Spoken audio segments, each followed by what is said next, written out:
Hi, this is John Tompkins to give you the rundown in more detail on Indiana's open carry law. Several years ago, Indiana changed their statute on how you can carry a firearm, specifically a pistol, not necessarily a long gun, who is legal, who's not legal. They called it open carry. They called it constitutional carry.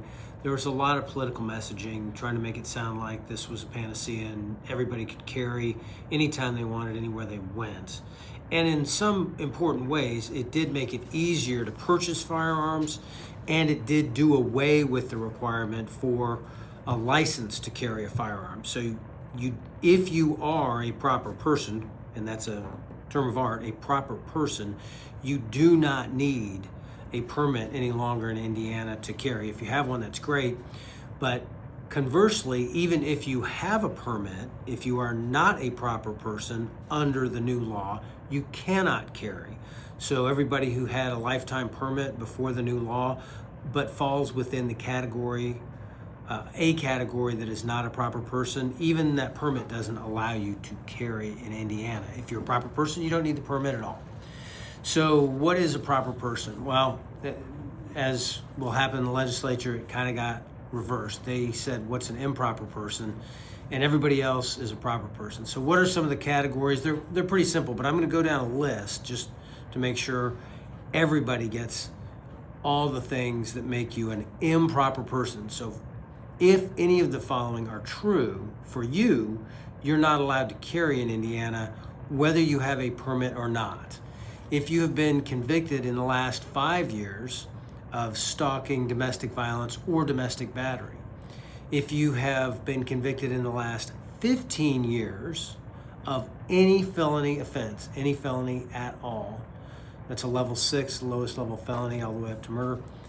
If you have ever been convicted of the 22 offenses that constitute a serious violent felon, they're all felonies, obviously. Those are murder, rape, kidnapping, those types of things that are a lifetime ban on carrying a firearm in Indiana. So any felony for 15 years, any serious violent felony, permanent bar from carrying a firearm. If you're not a legal resident of the United States, if you have fled to avoid being convicted of a crime, so if you've ever absconded, now there's no case law on that, so I don't know if you FTA'd, failed to appear for court once, if some prosecutor would try to say, hey, you fled to avoid being convicted of a crime so you can never carry a firearm again. That is sort of a loosey-goosey term that has not been defined by the courts yet.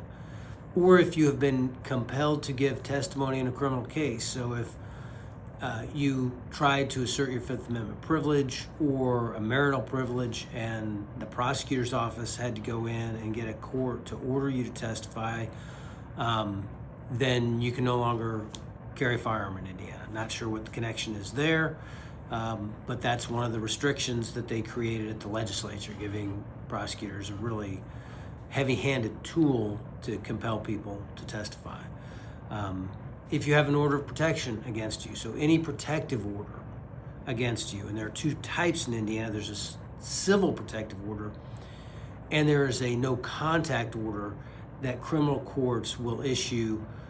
So if you're charged with a crime, even sometimes in a misdemeanor case, if there's a no contact order from that criminal case, then arguably under the statute, even though it says protective order, you would be barred from carrying a firearm for as long as that no contact order was in place. So an order of protection against you, civil or related to a criminal case. If an indictment has been issued against you, that's another tricky one because the feds use indictments. Indiana occasionally gets an indictment from a grand jury, but this statute, the constitutional carry statute that was passed, redefines what an indictment is. Basically, if you've been charged with a felony, then you cannot carry a firearm while that charge is pending. If you're convicted, you fall into the category of having been convicted of a felony, and that period extends for 15 years or life. But during the course of any felony case, so think about an OWI that's a felony, while that case is pending, before you've been convicted, you cannot carry a firearm whether you have a permit or not again. If you have been found to be mentally ill or dangerous, or have been ordered to be committed, so an involuntary commitment for mental illness will bar you from carrying a firearm. If you received a dishonorable discharge from the military, again, that's a federal finding, dishonorable discharge, but the state of Indiana will not allow you to carry a handgun in Indiana. Now, I don't know what that means about a resident of another state who's visiting here. Say you're a resident of Illinois and you're legal over there because they don't have that kind of bar, but you come over to Indiana with your firearm that you're legal in your home state, but you were dishonorably discharged from the military. Now you're a criminal in Indiana for crossing a state line. If you have given up your U.S. citizenship, which is kind of odd, if you were a U.S. citizen and you gave it up, or if you had dual citizenship and at 18 you chose the other citizenship over your U.S. citizenship, then you can't carry in Indiana. But if you're a legal resident of Indiana, so you're a foreign national who's a legal resident, you are legal. So if you're never a U.S. citizen and you live here legally, you can carry a firearm.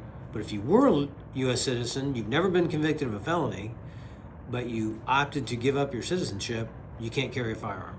Again, not clear on the connection there. If you are under the age of 18 or 23 and have a juvenile conviction for an offense that would be a serious violent felony. So if you had a juvenile adjudication, that's poor language in the statute. They said conviction, juveniles don't get convicted. If you have a juvenile adjudication for an offense that falls on that list of 22 that I told you about above, as a serious violent felon, then you cannot carry a firearm in Indiana. So those are the people who are not proper people. If you're a proper person, if none of those apply to you, none at all, none of those apply to you, you do not need a permit. You can carry a firearm whenever and wherever you want to, except for some government building restrictions, federal courthouses, county courthouses, things like that, airports, don't ever carry it in the airport. Indiana says you can carry a firearm as long as none of those apply. Now, separate question. How about the feds? Well, the feds say if you have any felony ever, you're an improper person. You cannot carry a firearm. That's 922G. If you have any felony ever, there's one exception, and that is if your right to possess a firearm has been restored. And remember what I said about if you're charged with felony and then while that case is pending, you can't carry, but if you're acquitted at the end or if you plead to a misdemeanor, then you go back to legal status. If you have a felony conviction that doesn't qualify as SVF, after 15 years, you're okay to carry again. Let's take that instance. So 15 years has passed. Indiana says you can carry a firearm again. The feds say you can't. Okay, the feds say you cannot carry a firearm. The exception is if your civil right has been restored, but the Seventh Circuit, Federal Court of Appeals over Indiana, has said that that takes an affirmative act of restoration. In other words, Indiana just lets the 15 years pass. You don't have to do anything. You don't have to go back into court. You're legal in Indiana because it's been 15 years. No affirmative act, just the passage of time. Now you're legal in Indiana. You're still illegal federally. Still illegal, still could be prosecuted in the Southern or Northern District of Indiana under 922G because you didn't go in and get an affirmative ruling from a court saying Indiana lets you carry a firearm again. There's a statute that lets you do that. But that's one of the trick bags and complexities of carrying a firearm in Indiana. It's not completely married up with what the feds think, so you could be legal in Indiana under several instances and illegal with feds, or you could be illegal with feds and legal in Indiana, to say it the other way. So you're okay with Indiana, not okay with feds, or feds say you can't, but Indiana says you can. Whichever way you want to look at it, there's a disconnect there. So make sure you check with an attorney. Make sure you know what your legal status is in terms of carrying a firearm before you carry a firearm out of your home, outside your home, which leads to another interesting question. If you're illegal to carry a firearm, can you defend yourself with a firearm? So if somebody attacks you and you have access to a gun that you normally don't possess, but it's in the home, you know where it is, you could use it, are you allowed to grab it? What if you're at a friend's home, so it's not your home, and you know where they keep their gun and someone's attacking that home or breaking into it? Are you allowed to defend that home and use that gun, or are you going to end up charged in that crime? All some of the complexities and questions you need to know the answers to if you're under the mistaken impression that Indiana's constitutional carry statute simply means everybody can carry anytime they want. I hope this video has been helpful. I know you're probably going to have more questions, so send them on in to the Defender, John Tompkins in Indianapolis, Indiana, and thank you for listening.